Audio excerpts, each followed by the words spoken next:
আমার আজকের রেসিপি আলুর চোখা। বাড়িতে সবজি না থাকলেও এই আলুর চোখা আর ডাল দিয়েই অনেকটা ভাত খেয়ে নেওয়া যায়। আজ একটু অন্যরকমভাবে আলুর চোখা বানাবো। যে মশলাটা দেবো খুব সাধারণ, কিন্তু চোখার টেস্টটা অনেকটা বাড়িয়ে দেবে। আর এটা শুধু ডাল ভাত নয়, রুটি দিয়েও খেতে ভালো লাগবে। তো রান্নাটা শুরু করা যাক। এর জন্য আমি 4টে মাঝারি সাইজের আলু নিয়েছি, যেটা সেদ্ধ করে খোসা ছাড়িয়ে রেখেছি। এটা একটু গরম, তো তাই একটা কাঁটা চামচ আর একটা হাতার সাহায্যে এই আলুগুলোকে আগে একটু ভেঙে নেব। এই যে এবারে এর মধ্যে দিয়ে দেবো স্বাদ মতো নুন। আমি এখানে 1 টিস্পুন আর একটুখানি নুন দিয়ে দিয়েছি।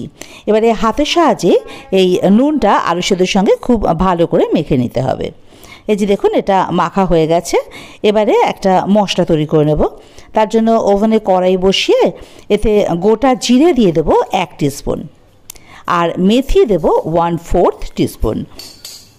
এবারে এগুলো শুকনো কড়াইতে একটুখানি ভাজা ভাজা করে নেব, যতক্ষণ সুন্দর গন্ধ বেরোচ্ছে ভাজা ভাজা আর কি। তবে খেয়াল রাখতে হবে, মেথি কিন্তু বেশি দেওয়া যাবে না, তাহলে তেতো হয়ে যাবে। তো এগুলো দেখুন ভাজা হয়ে গেছে। এই যে এবার এটা ঠান্ডা করে গুঁড়ো করে নেব আমি। এই যে মশলাটা গুঁড়ো করে নিয়েছি, এটা পাশে থাক। এবার রান্নাটা শুরু করতে হবে। তার জন্য ওভেনে কড়াই বসিয়ে তাতে 2 টেবিল স্পুন মতো সর্ষের তেল দিলাম।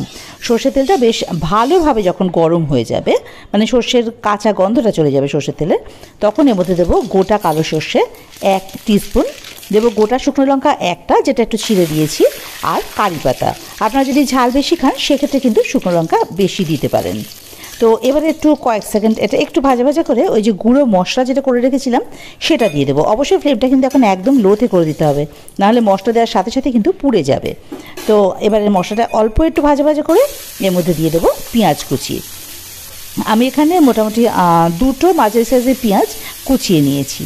এবারে পেঁয়াজটা হাই ফ্লেমে একটুখানি নাড়াচাড়া করে ভাজা ভাজা করে নেব। খুব বেশি ভাজার কিন্তু দরকার নেই, ওই মিনিট 2 একটু ভাজা ভাজা করলেই হবে।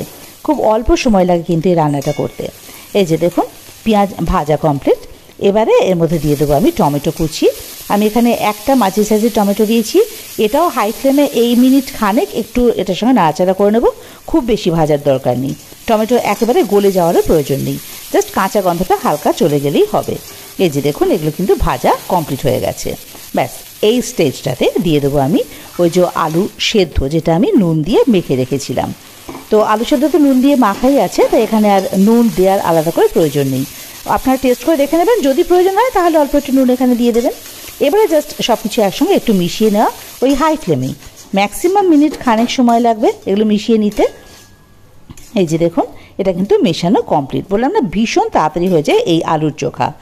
এবারে ওপর থেকে একটু কারি পাতা দিয়ে দিলাম। আপনারা কিন্তু চাইলে এখানে ধনে পাতা দিতে পারেন।